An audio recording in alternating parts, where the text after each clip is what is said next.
भारत के अंदर बलात्कार जैसे संगीन जुर्म को अंजाम देना आज के वक्त में बच्चों का खेल हो गया है। भारत के अंदर लड़कियों की इज्जत को लूटना, उनकी आबरू को लूटना बच्चों ने अपना खेल बना लिया है। ये मुहावरा नहीं बल्कि सच है, क्योंकि ऐसी ही एक घटना बेंगलोर से भी निकलकर सामने आई है, जहां पर नाबालिग लड़कों ने मिलकर एक छात्र के साथ बलात्कार किया। उन्होंने खेलने कूदने की उम्र में इतनी संगीन और इतने जघन्य अपराध को कैसे अंजाम दिया, उन्होंने एक लड़की के साथ किस तरह से बलात्कार किया।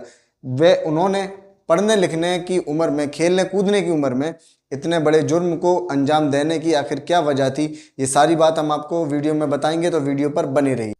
ये घटना कर्नाटक के बेंगलोर के एक ग्रामीण इलाके अनेकल तालुक की है, जहां पर एक छोटी सी मासूम बच्ची स्कूल से घर वापस जा रही थी। तभी रास्ते में दो नाबालिग लड़कों ने उसके साथ बलात्कार की घटना को अंजाम दिया। वह बच्ची को अपने साथ लेकर गए और बारी बारी से बलात्कार भी किया, जिसके बाद लड़की घर पहुंचकर अपने माता पिता को आप बीती बताती है, तो उसकी साथ हुई घटना को सुनकर उसके माता पिता के पैरों के नीचे से ज़मीन निकल जाती है। वह तुरंत ही अपनी बच्ची को लेकर थाने में एफआईआर दर्ज करवाते हैं। बच्ची से जब पूछताछ की गई कि किस तरह से उसके साथ इस घटना को अंजाम दिया गया, तो उस बच्ची ने जो बताया उसको सुनकर शायद आपके भी रोंगटे खड़े हो जाएंगे। उस बच्ची ने बताया कि जब वह स्कूल से घर वापस आ रही थी, तभी दो लड़के जिनकी उम्र तकरीबन 15 और 16 साल थी, इतनी छोटी सी उम्र में वे दोनों लड़के इतना सघन्य अपराध को अंजाम देते हैं। वह दोनों उस बच्ची को टॉफ़ी का लालच देकर अपने साथ लेकर जाते हैं और जैसे ही सुनसान इलाका आता है, वह लड़की का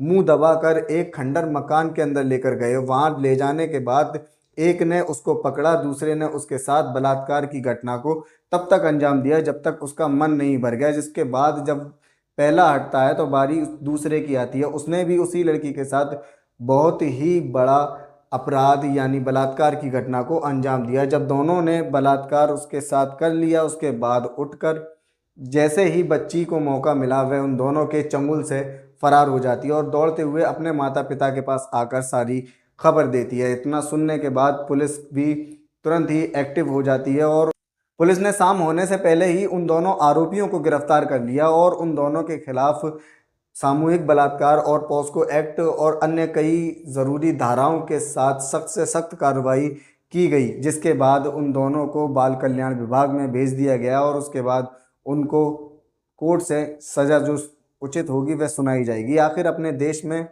ये क्या फिजा फैली हुई है जिसके वजह से आए दिन छोटी छोटी मासूम बच्चियों के साथ कोई भी बलात्कार कर देता है। ये वही हिंदुस्तान है जहां पर कन्याओं की पूजा की जाती थी, उनको देवी माना जाता था, लेकिन आज के इस वक्त में कुछ ज़्यादा नहीं बदला है, बल्कि उन्हीं कन्याओं की पूजा भी की जाती है, उनको देवी भी माना जाता है और पूजा करने के बाद उन्हीं देवियों के साथ बलात्कार भी किया जाता है। उन्हीं देवियों के भक्त कब भेड़िए बनकर उनको नोचना शुरू कर देते हैं।